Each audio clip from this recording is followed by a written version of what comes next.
Fall sports are in full swing this weekend with 3 teams hosting 5 events on campus this past weekend. I've got all that and so much more on this week's edition of Monday Minutes on the Osprey Sports Network.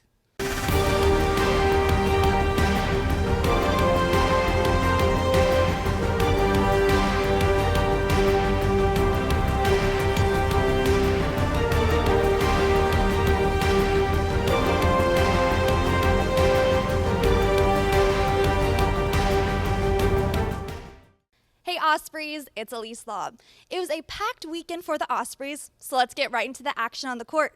The volleyball team hosted the Best Western Osprey Invite.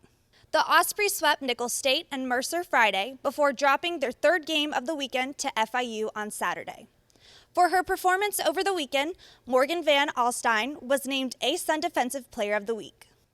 We head to the soccer pitch where the men's team scored a big win at home. The Ospreys defeated FIU 4-3 with Josh Castellanos scoring twice in the victory. He was named ASUN Player of the Week with 3 total goals and 2 wins for the squad. The women's soccer team was able to grab their first road victory of the season. The Ospreys fell to Furman on Friday night, but blanked Presbyterian 2-0 on Sunday.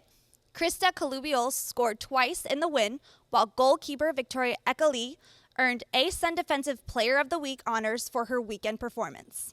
Cross country was off to the races Saturday morning to start off their season. The men's team started off the day in their 5K with Nick Morkin placing second and 5 runners placing in the top 10.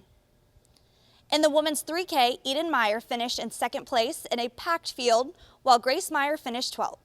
The men's golf team was facing a tough field in Georgia this past weekend. Philip Knowles was a standout at the Carpet Capital Collegiate, placing second overall. Andrew Alligood joined Knowles in the top 20, placing 19th. So now let's take a look at the schedule for this week and the upcoming weekend. The women's golf team starts off their season in Lubbock, Texas at the Red Raider Invitational. They'll play today and tomorrow. Volleyball hits the road for the week, facing Georgia Southern on Tuesday before a tournament at Coastal Carolina this weekend. Men's soccer is on the road this week as well, traveling to USF on Wednesday, then heading west to play Denver on Saturday night. Both tennis teams start their fall slates. The women's team heads to the South Carolina Invite, while the men's team is at the Duke Invitational. Swimming will send a few members to Lawrence, Kansas this weekend for the CSCAA Open Water Championships. Finally, the women's soccer team returns home for 2 matches, facing Wofford on Friday and Campbell on Sunday at Hodges Stadium. And that's all we have for you for this week's edition of Monday Minutes. For all of us at the Osprey Sports Network, I'm Elise Lobb. Have a great week, and as always, go Ospreys.